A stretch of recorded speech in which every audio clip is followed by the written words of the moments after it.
বোকাজান বসন্ত উৎসৱ 2025 ৰূপালী জয়ন্তী বৰ্ষৰ লাইখুটা স্থাপন।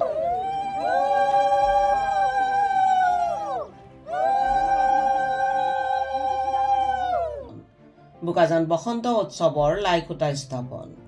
চলিত মাহৰ 7, 8 আৰু 9 মে তাৰিখে 3দিনীয়া কাৰ্যসূচীৰে বোকাজানৰ শুকানজানত 25 সংখ্যক বোকাজান বসন্ত উৎসৱৰ প্ৰস্তুতি তুংগত তুলিছে উদযাপন সমিতিৰ তৰফৰ পৰা।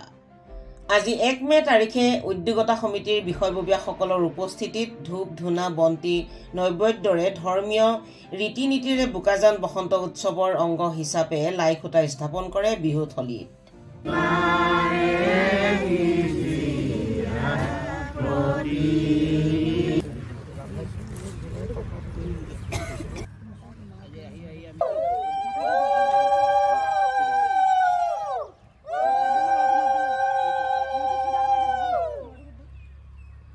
উদযাপন সমিতিয়ে জানিবলৈ দিয়া অনুসৰি বিভিন্ন ধৰণৰ প্ৰতিযোগিতাৰ উপৰিও বাৰেৰহণীয়া সাংস্কৃতিক অনুষ্ঠানৰ লগতে দ্বিতীয় নিশা মুন্মি দাস আৰু তৃতীয় নিশা অৰ্থাৎ অন্তিমটো কাৰ্যসূচী অসমৰ জনপ্ৰিয় কণ্ঠশিল্পী কৃষ্ণমণি চুতীয়াৰ গীতৰ শৰাইৰে প্ৰতিজন দৰ্শকক আমোদ দিব পৰা যাব বুলি আশা প্ৰকাশ কৰিছে উদ্যোক্তা সমিতিয়ে।